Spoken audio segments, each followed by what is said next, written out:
Hey, this is Rachel from the Life Facilitator, and we are doing a part two of a traveler's notebook hack from a B6 Daisy notebook, Cocoa Daisy notebook, to a personal size notebook. There have been some requests to, I guess there was some suggestions of like, what do we do if there's a traveler's notebook size that Cocoa Daisy doesn't make?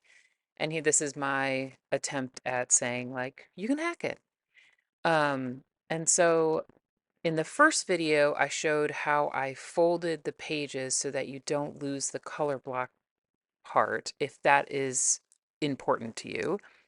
And now I am going in and sort of fixing some of the pages so that they don't look as odd because of course the fold is different than where it's like supposed to be. So like for example, that little bird is doesn't have a backside and he should have a backside, but he doesn't have one because it's on a different page now. So this is the super fun part. This is what I love to do, which is how do we reimagine the sort of the illustrations on the page?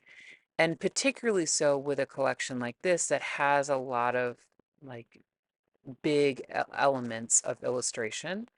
And so this is like my most favorite part, is how do we change the page to make it still look fun and cute and how it was meant to, but slightly altered. So I am relying heavily on a couple of things for this process. The first thing I'm relying on are the papers from the Creative Kit. If you have been around here for any length of time, you know I am a big old fan of that Creative Kit. It is my favorite kit, and partly because of that pad of the, let me try that again. There is a paper pad in the Creative Kit that has the different patterns from the collection. And in particular, I love how thin the paper is. So it's unlike the kit, unlike the planner kit and the scrapbooking kit, these papers are very thin. They're roughly the same like weight as the notebook papers. So you're not creating a bunch of bulk when you add the Creative Kit papers to a notebook. Um, so I'm relying heavily on the Creative Kit papers. I will also use some of the die cuts from both the Creative Kit and the Planner Kit. The Creative Kit cards, the decorative cards, which are so fun and I'm very excited about how I end up using them in this process. And then I'm also going to use the stamps. I will have a lot of fun with these pages that have the extra color block part of the page showing. So get excited for that. So again, once again, I am just using the Creative Kit paper and covering what no longer makes sense on that side of the page. Um, and anywhere that there is like space, I am covering it with die cuts or stickers. So this is this is such a fun process. And I'm gonna say something. Don't come for me in the comments, but in full honesty, this kit, this the design of this kit, sorry, let me back up. This collection is not a collection that I feel precious about. And what do I mean by that? This is a collection that is not entirely my normal vibe. And I have come to the conclusion that I sometimes love those kits the most because they are my sacrificial experimentation kit. Any hack or anything I've been thinking about trying, but don't want to try it on a kit I'm like feeling, precious about, is like no other way to describe it. Um, I love when I have kits like this because I am so much more experimental. I have so much more permission to play because I don't care as much.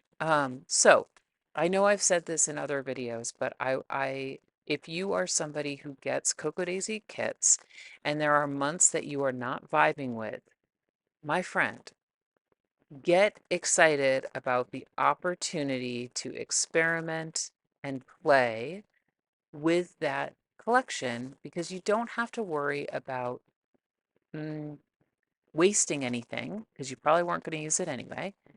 And you get to try all sorts of different things, and your brain loves that. Like if you are in a creative rut, I would say don't necessarily pull from a collection that you love because you're still gonna feel like, ooh, but I want to save it. I want to save it. I encourage you to pull from a collection that you're just maybe not as much vibing with and just have fun. Have so much fun playing with your supplies. So that's my little PSA, my little creative PSA for you. Um, all right, so we have, as you can see, I have just played around with scraps and papers, and now we're getting into the stamps. This is my favorite part. I had so much fun with these stamps. So this stamp set came in the scrapbooking kit. I do not receive the scrapbooking kit, but I do receive the stamp set. And I knew exactly how I wanted to use it when I saw this little strip of the color block on this page. I decided I was going to make a stamp, just like stamp all the way down. It was ideally going to be each box was going to have a stamp, but the first two were a little too big, and then this one's a little too big. It's fine. It's all good. It looks so fun.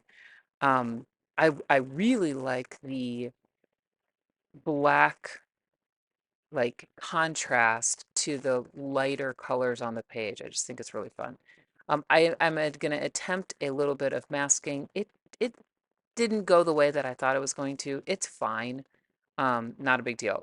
It happened when I when I restamped it. Yes, I'm in love with this. I think this is so fun. And then I decided to use the actual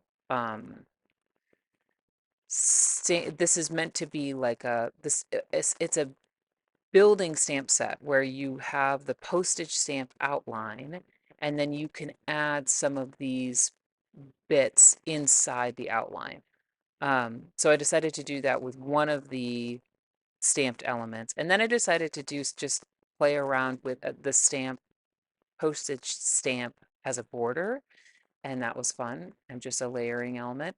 Okay, here I decided, ooh, I think the postage stamp border is going to fit horizontally.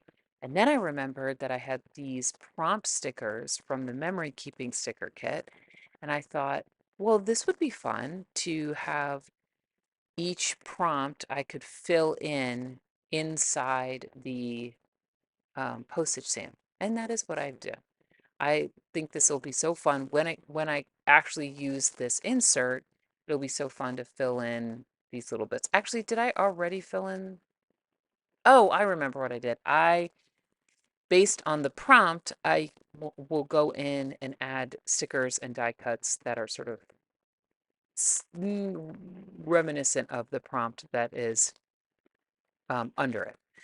So I think the first one is like wish I was, and clearly I wish I was having a nice coffee.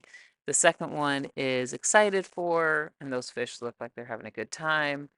And then the last one is currently, and I think I just put, yeah, probably just put the little ice cream. And I also, um, please forgive the fact that I am not totally in frame. That happens. Um, okay, so I have finished this little page. And I think it looks so cute, and I can't wait to fill it in when I get to that spot. Um, I'm trying to see if there's other, oh, right. So now I'm going to go through and just see if are there any bits on the opposite color block page that need some attention. And there weren't actually. I don't mind the like palm peeking out. I'm going to desperately try to use this other scrap palm, and I will not. Um, but I will cover up the octopus tentacles. There it is, tentacles, with this die cut, and it will look so cute. And you will, and what I like too is it looks like it was purposeful, like it was part of the page already. So you would never know there were little tentacles hanging out underneath the die cut. I did put it on crooked. We'll put it on correctly, rip the paper a little bit.